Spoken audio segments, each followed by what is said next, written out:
ఎన్నికల ఎఫిడవిట్లు ఆస్తుల గురించి మనం మాట్లాడుకుంటున్నామండి గత కొన్ని రోజులుగా. ఎందుకంటే ఎన్నికల సందర్భంగా అందరూ ఎఫిడవిట్లు సబ్మిట్ చేస్తారు, అందులో వాళ్ళ ఆస్తులు కూడా ప్రకటించాలి వాళ్ళు. ఈ సందర్భంలో ఇవాళ అన్ని పేపర్లో కూడా ఒక పేరు చాలా ప్రముఖంగా వచ్చింది. ఆ పేరు ఎవరిది అంటే doctor Pemmasani Chandrasekhar, TDP Guntur MP అభ్యర్థి. గత కొంతకాలంగా ఈయన కొంచెం బాగానే లైమ్లైట్లో ఉన్నారండి. ఎందుకంటే ఎక్కడో ఎన్ఆర్ఐ అయినా అమెరికాలో ఉండేవాడు, వచ్చి ఇక్కడ పోటీ చేస్తున్నాడు. పోటీ చేయడమే కాదు, ఈయన చాలా యాక్టివ్గా ఎన్నికల ప్రచారం చేస్తున్నాడు, చాలా బాగా మాట్లాడుతున్నాడు అనేటువంటి అభిప్రాయం కలిగింది. మనిషి కూడా రిలేటివ్లీ యంగ్. తర్వాత అమెరికాలో డాక్టర్గా పనిచేసి తర్వాత సొంత కంపెనీ పెట్టుకొని అక్కడ చాలా బ్రహ్మాండంగా డబ్బులు సంపాదించిన వ్యక్తి. అటువంటి వ్యక్తి ఇప్పుడు ఇక్కడికి వచ్చి మరి ఒక ఎన్ఆర్ఐ లాగా కాకుండా స్థానికుడు లాగానే ఆయన మాట్లాడడం కానీ, ప్రజలతోటి కలవడం కానీ, మమేకం కావడం కానీ జరుగుతున్నాయి. సో ఆ నేపథ్యంలో అందరి దృష్టి కూడా కొంత ఆయన మీద పడింది. ఇప్పుడు ఆయన అఫిడవిట్లో తన ఆస్తుల్ని 5,785 కోట్ల రూపాయలు అని ప్రకటించగానే అందరూ అటెన్షన్లోకి వచ్చారు. ఎందుకంటే బహుశా ఆంధ్రప్రదేశ్లో మరే అభ్యర్థి కూడా ఇంత భారీ ఎత్తున ఆస్తులను ప్రకటించాల. 5,785 కోట్ల రూపాయలు ఆయనకి ఆయన భార్య కలిపి. ఇది మామూలు విషయం కాదు. ఎందుకంటే మన ఏపీలో చాలామంది డబ్బులు ఉన్న వాళ్ళు ఉన్నారండి. కాకపోతే వాళ్ళందరూ కూడా వాళ్ళ ఎఫిడవిట్లో మాత్రం మరి 100 కోట్లలోనే చూపిస్తున్నారు, 1000 కోట్లో చూపించడం వల్ల. ఈవెన్ జగన్మోహన్ రెడ్డి గారు కూడా ఓన్లీ 800 కోట్ల లోపే చూపించారు ఆయన భార్య ఆస్తి కలిపి. చంద్రబాబు నాయుడు గారికి ఏమో 900 కోట్ల వరకు ఉన్నది. ఇంకా వేమిరెడ్డి ప్రభాకర్ రెడ్డి ఇట్లాంటి వాళ్ళు కొంతమంది ఉన్నారు. ఎవరున్నా కూడా ఇప్పటి వరకు అందరూ 1000 కోట్ల లోపే చూపించారండి ఏపీలో. అట్లాంటిది డాక్టర్ పెమ్మసాని చంద్రశేఖర్ గారు 5,785 కోట్ల రూపాయల ఆస్తులు చూపించారంటే మామూలు విషయం కాదు. అయితే ఇక్కడ యాక్చువల్గా పెమ్మసాని చంద్రశేఖర్ గారి గురించి తెలుసుకోవాల్సింది, ఇన్స్పైర్ కావాల్సింది చాలా ఉంది. అదేంటంటే ఈ డబ్బు ఆయనేమి ఈ దేశంలో ఉండి సంపాదించలేదు, అది కూడా రాజకీయాల్లో సంపాదించలేదు. తాతలను తండ్రులను అడ్డు పెట్టుకొని, వాళ్ళ అధికారాన్ని అడ్డు పెట్టుకొని, లేకపోతే వాళ్ళకి ఆల్రెడీ చాలా డబ్బు వ్యాపారాలు ఉండి ఆ విధంగా సంపాదించాల. దిగువ మధ్యతరగతి కుటుంబం నుంచి వచ్చాడు ఆయన, డాక్టర్ పెమ్మసాని చంద్రశేఖర్ గారు. తెనాలి దగ్గర బురిపాలెం అనే ఊరండి ఆయనది. బురిపాలెం అంటే సినీ నటుడు కృష్ణ పుట్టింది కూడా అదే ఊరిలో. ఈ బురిపాలెంలో చిన్న సాధారణ కుటుంబంలో పుట్టాడు ఆయన. ఆయన తండ్రి చిన్న హోటల్ పెట్టుకోవడానికి నసరావుపేట వెళ్ళారు.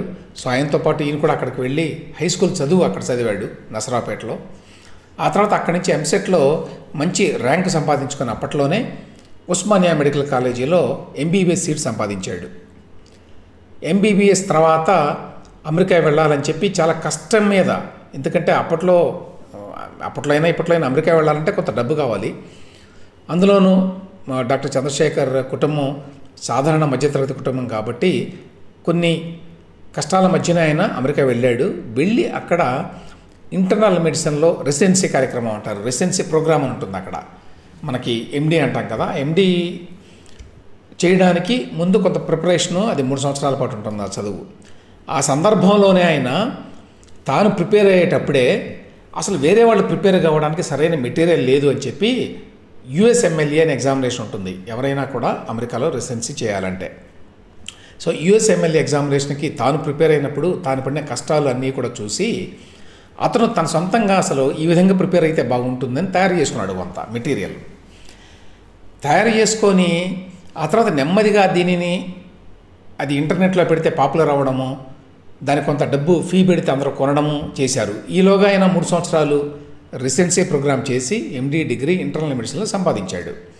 ఆ తర్వాత కొంతకాలం పాటు వేరే చోట్ల పనిచేశాడు, హాప్కిన్స్ ఇట్లాంటి చోట్ల పనిచేస్తూనే తాను స్టూడెంట్గా ఉన్నప్పుడు తయారు చేసినటువంటి మెటీరియల్ని ఉపయోగించి దాన్ని ఇంకా డెవలప్ చేసి ఒక కంపెనీని పెట్టాడు, యూ వరల్డ్ అని.